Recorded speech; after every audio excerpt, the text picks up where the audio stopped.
trendybeats.com. Hey guys, it's Engineer Emmanuel here again, and I promise to give you some tips on how to cut down on the construction costs of your project. Now, we know we are currently in a time, a period in Nigeria where right there's just this high inflation on price of construction materials, labor force has increased, and a lot of other things has increased. This actually have negative impact on our project and as both for the client and then both for we as engineers, right? So now I'm going to be sharing tips on how to cut down on your construction costs on for your project without actually harming your structure per se. So these are tips as an engineer that I've this is like my third forte in practice, and then I can actually give you this is what for free what an engineer won't tell you. It is like I'm going to give you for free what your engineer would not tell you. So now, the first thing we'll be talking about, if you want to cut down on the cost of your project, yeah, you want to cut down the cost of your project. The first thing that we need to do is one of the things I listed here is I say pay your engineer very well.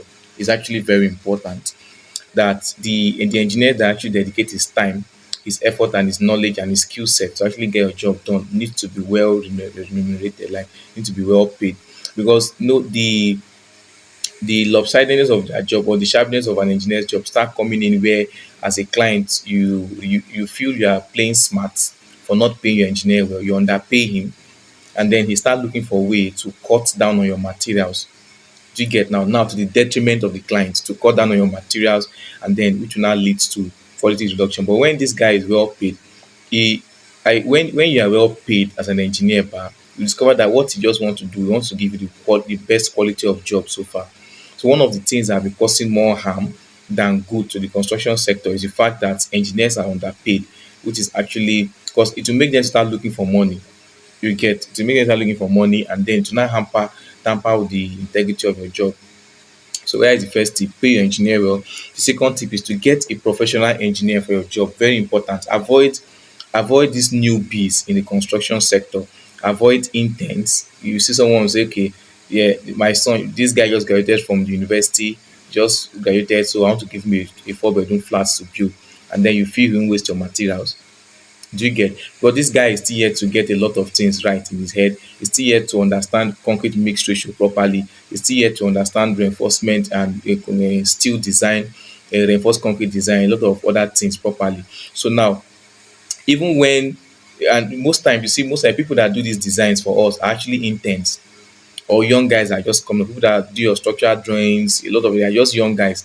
And then there are sometimes they can actually over design. You get? So it takes an experienced professional to now come into play as okay, this is actually an over design. You would have done better here, would have done better here, would have done better here. And then you can actually a professional engineer will now help you to cut down on the cost of it of your this by reviewing your job. Okay, you review the guy's architectural drawings. I think this can be eliminated and you still maintain the same aesthetics. I think this can go and it can still work. Yeah. So get professionals for your job. Get a professional electrical engineer, get a professional mechanical engineer, get a professional civil engineer, a structural engineer, geotech and everything. Make sure they are professionals, top notch professionals with 10 years experience, 5 years experience, people that are good. You get? Don't just leave your entire project to the hand of a newbie in the construction industry. One of the strategies to cut down on the cost of your job. So the next one is to get quality materials. Very important. I can't overemphasize this. Get quality materials. So the materials you'll be using for your job should be quality material. Because when you use less quality materials or lower quality materials is when you now start thinking of maybe a house is supposed to last for 50 years and the house is just 5 years and you're already thinking of maintenance already. Sometimes even before you even round up the construction process, you start doing maintenance on your house already. And that maintenance is going to come at an extra cost and it's going to be very, very expensive. Yeah, the maintenance is actually going to be very, very expensive. So now, if you'd have gotten it right in the first place by actually employing quality materials, there will be no need for maintenance because everything is set, done, and dusted. Everything is good to go. So it's when you now get to use inferior materials that you now start thinking, okay, there's a crack here now. Let's quickly arrest it. So now you discover at the end of the day, you're actually doing more harm to yourself by using lower quality materials than just going for the best quality of materials that will actually last a long time, and then you will need to do less maintenance on them, which is mean less maintenance means less spending of money for the client, right?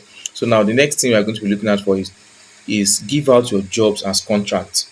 This is a tip. You get give out your jobs as contract. Don't say, engineer, come and just do the labor work. I'll buy the materials for you. Okay, now let me share you a story here. So I was opportunity to do a job for a client recently, and then I quoted for the job. I think I quoted a particular amount for the job, and then I quoted for my workmanship and every other thing. Yeah, so I was quoting based on the fact that I felt I was going to get the job like full time, like fully 100%. It's going to pay for it. Okay, Victory get the materials, Victory executes the job and everything. I just want to see my finished product. But now I was shocked when my client was like, okay, no, I'm going to pay for your workmanship. You just I'll get the materials myself and everything. I just felt okay, it's okay, no, not bad. Yeah, not bad at all. Now see what happened. The once the client bar at the end of the project, the client actually spent more than what I actually projected for him. Do you get why? Because of his the one buying the materials himself. So at the point he was like, this thing is now expensive. Oh. I wish I knew. I would have given you the thing to just do at your own cost because it's now above what you quoted for me. Do you get? So let's always give out your jobs as contract, give it as full contract. It will actually eliminate a lot of expenses for you as the client. So once the engineer should give you, that's why most time once you give you a quote, once you give it to him, what he does is that he quickly goes to get those materials down before any inflation comes on the material. So once okay, the project is 200 million, the project is 300 million, and you give out the job, okay, this is it. You can sometimes you can pay, okay, I'm paying 80%. Upon completion, I'll pay the remaining 20%. So now what this guy would do, what the engineer would do is to quickly go and get all the materials immediately that will almost finish the project down. You get so by doing so now you have already cut down on future inflation. Inflation won't affect your project again because the materials to start it and finish it is actually on ground already. So give out your project as full project. And then the next is to employ a consultant on your job. Very important. If you are giving out your project as a full-time contract, I'll always find time to employ a consultant on your job. Let the consultant come to check your contracting engineer on your job. It's very important because now you have given out this job to the engineer as a full-time contract. So you have paid him maybe 80%, 70% upfront for the job. And then he might still want to cut down on materials. Yeah, he might still want to cut down on materials to maximize his profit. So that is where check you have to employ a system that checks him, a system that checks his job, that checks the quality of the job he's doing. So that's when the consultant comes into play. So employ consultant for your job to ensure that you're actually getting quality job from the contractor. So we spoke about few points how to look at Basai, I've shared with you how to actually cut down on the cost of your project, pay your engineer well, get qualified professionals, get quality materials for your job, give out the job as full contract, and then get a consultant to actually check your job at all time. So guys, these are the tips that over the years have actually helped me to cut down on project costs and also help clients to cut down on project costs for their projects. You get so I thank you very much for being with me throughout the entire session. God bless you, and then see you in the next episode. Bye.